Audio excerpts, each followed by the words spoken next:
Welcome back everyone to another No More Future. What a bleak title, really. I really want to change that, but I kind of get it. It makes sense. We start out with someone who has no future left. No more future because he looks like he's terminally ill.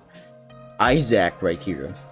So, if you're new to this channel, that's the intro pretty much. If you're new to this channel, please feel free to subscribe, like, comment.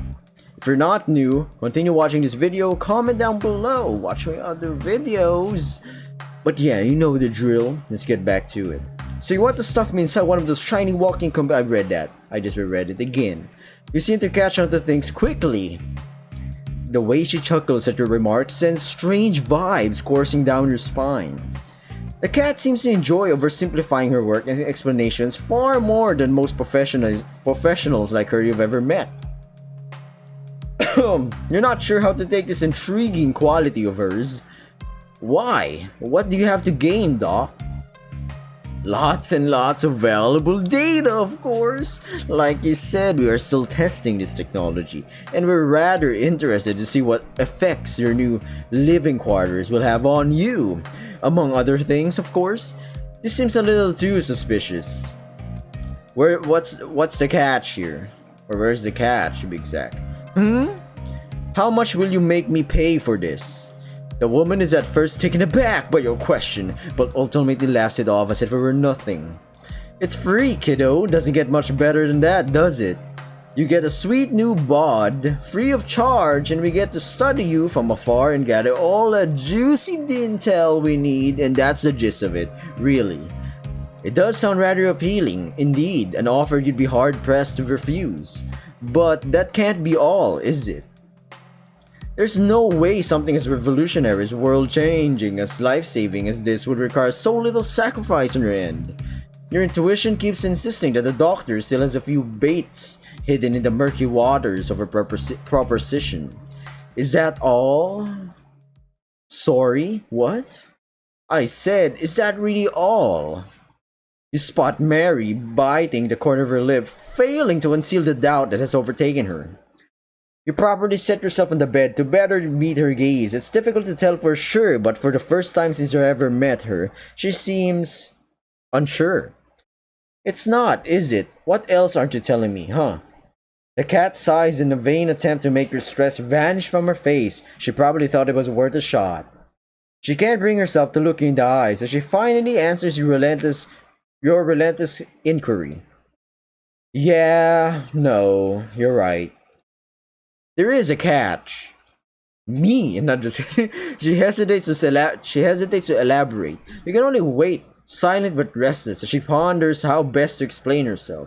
Explain yourself, Mary. What is going on? We don't know if it works. Well, that is true. I'm pretty sure there's not many volunteers to put their conscious mind onto a different body. And if there were, well, that would mean there were a lot of failures, huh? We aren't sure if the transition, as we call it, works as intended, or at all, for that matter. What? No! You can't be serious! Oh, she's very serious, alright. Oh, my back is killing me. You showed me that video, that robot, synthetic, whatever. They were talking, moving, behaving exactly like a real person. But are they a real person, or just a highly advanced AI mimicking a real person? No, believing there were a real person. Of that, we're still in the dark. That's ridiculous. How can you not know whether it actually works or not? What's the whole point of this technology if you can't be sure if it's real people in there or not? The tone of her voice is steadily rising, earning a few stares from the people in the cubicles around you. I'm getting burps, man. I'm sorry about that. You can barely feel their judging stares on your frail and meekly body, invested in this conversation as you are. It's not as simple as you think. The process we're using to transfer people's consciousness, well, into the machines, the transition, it's completely unlike anything humanity ever conceived. Impossibly hard to explain too. Hell, not even I know all the details and I'm in charge of the whole thing. I know you probably think we're stuffing people in those androids, but the truth is that we aren't. Not even their brains. Even if they could survive in there in time, Oh wait, Even if they could survive in there, in time they would rot as well. All organic matter decays eventually. It'd just be prolonging the inevitable. And that's not what we set out to do, my good man. The only thing we're trying to transfer from a human to a synthetic is their consciousness, their ego, their soul, their identity, I guess, their humanity. Something that could theoretically survive the death of its host. And I don't mean that in the famous people live forever way. I'm being very literal here. Of course, all of this hinges on the idea that this consciousness really exists. That there is more to our bodies than mere flesh and bones, but that there's more to our personalities than mere electric signals coursing through our neurons. She's correct. Do you think that? Do we have a soul? In psychology, in philosophy, not psychology, in philosophy, there is the ego. We have the ego, the mind, not the thinking mind, but the soul of the person, the conscious being.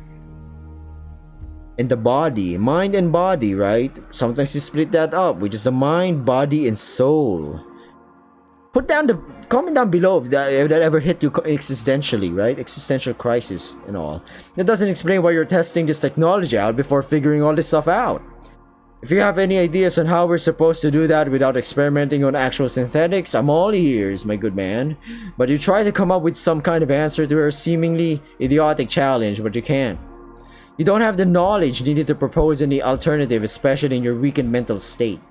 I know that it feels like we're throwing darts at a wall and hoping that they stick the landing, and that those darts are literally actual people. But science isn't just about theorizing and coming up with cool explanations that sound all good and nice so long as they're in your head. Science you can create theories, ideas even, but then you have to test those ideas to prove that they're real, the things that you say are actually true. So yeah, Mary's right. The scientific method, pretty much. Way back to Aristotle? I don't know. Plato? I might be wrong. I don't know. Galileo Galilei? I might be wrong there. Sometimes you have to take risks, be bold, make sacrifices. Except you're asking that sacrifice of me, man. I'm not asking anything of you. I'm just presenting you an opportunity, a choice. Either, you die in this bed alone and shit, or you can die trying, yeah? Every other synthetic that's alive today, or who they were before the transition, if you want to be stingy about it, knew the risk, and now you know as well. I know that it's not safe, that it's not proven, that it's not a perfect answer to your problem. But the only way to get to the point where it will be safe, proven, and certain is through live experimentation on willing candidates. That's why we collect all that data post-transition to try and figure this riddle out, to answer one of life's greatest questions: whether human souls truly exists or not.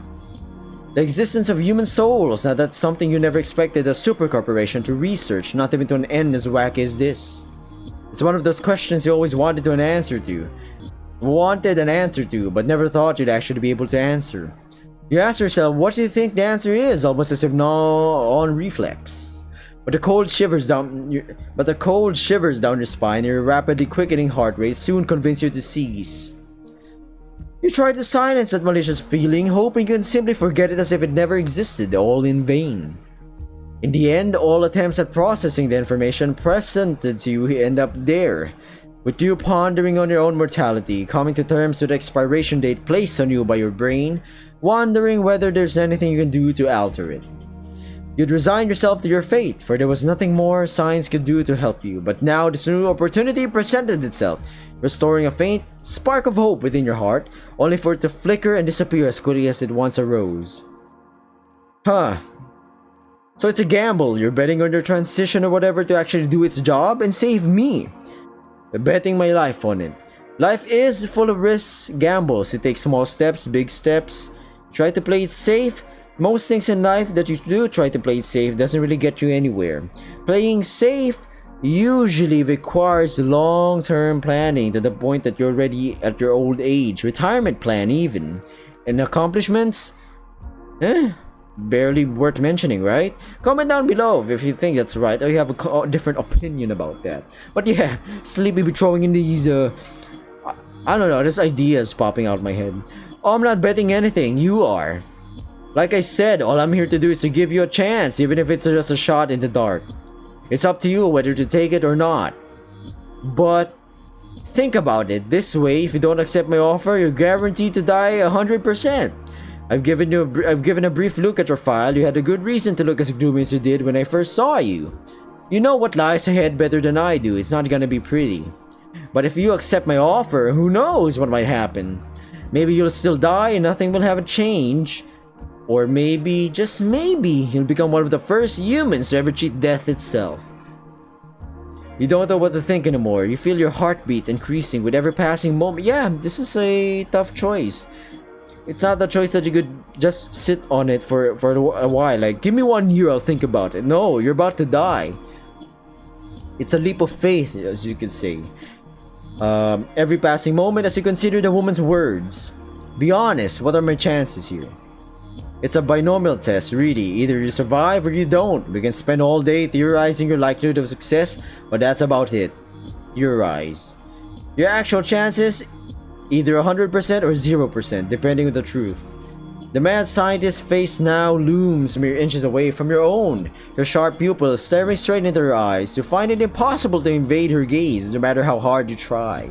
I know it's not very credible given I'm the one suggesting this possibility to you, but if I were you, I'd totally risk it.